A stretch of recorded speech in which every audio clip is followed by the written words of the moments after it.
gimana sih lo? Iya, Po. Mang, jelasin. Leha, kamu nggak boleh emosi begitu. Coba kamu dengar dulu bicara kakak mamang. Udah deh, ayo nggak mau denger alasan macam-macam. Gimana sih lo pada?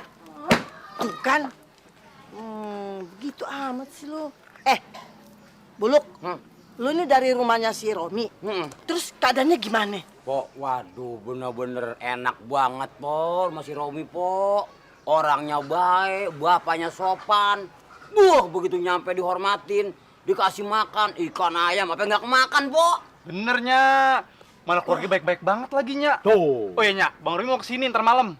Hah? Mau ke sini? Iya. Aduh. Terus gimana nih? Kita nyuguhin apa ntar ya? Banyak ayam di sini, tangkap aja. Nah ini apa nih yang Nih, bawa nih?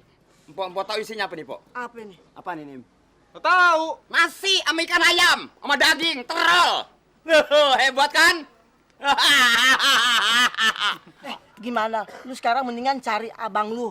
Nanyain deh tuh, kambingnya mau nggak dipotong ntar? Ntar abang ngomel kalau kambing jadi potong. Iya nih, Nya.